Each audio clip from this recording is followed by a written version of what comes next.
Hi, so this morning I used a new eyeshadow palette. Oh wait, this isn't the one for beauty tips.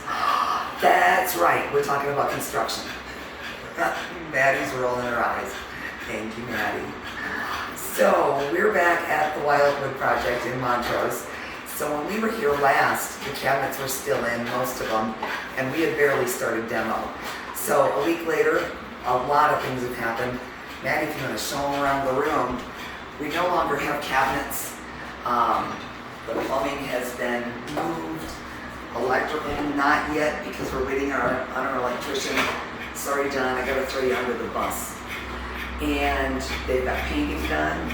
Ceiling's all fresh and clean. And we're roughed in, it looks like, for another light. Oh, no, that was a light that was pulled out. They've got the crown molding all touched up. There's Tobiah working hard over there on the doorway. And Eric is over here. Looks like he's throwing some drywall mud on, maybe. Yup. So, a lot of stuff has happened. It doesn't look like it now. Everything kind of looks like it slows down because we're in that repairing stage. So, just like we were talking yesterday when we were over at Highland, we had a lot of repair work to do after we pulled everything out. So every dent or ding that we made in the drywall, all of that had to be fixed and repaired and made so that it's nice and smooth and pretty again.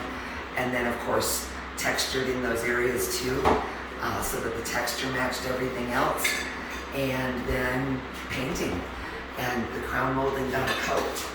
The ceiling's got a coat. You notice all the rings had to be taken out for the can lights, so that they could paint and do the rest of their jobs, and then our electrician will swap out the lights themselves.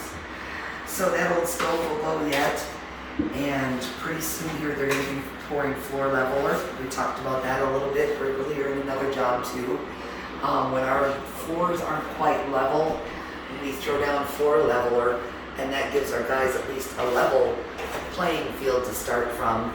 The walls won't necessarily be plumb, but at least the floor is going to be level when they start. And that makes sure that everything else we put on top of it, like the floor covering and the cabinets and the tile and everything else, are all still level and straight when we're all done. So when we're done, this kitchen is going to be drop dead gorgeous. I think the bright green against the dark woods that they chose is really going to make everything pop. It's going to be beautiful. So we'll come back again probably next week and give you another update and see how these guys are doing then. Thanks everybody. Talk to you soon.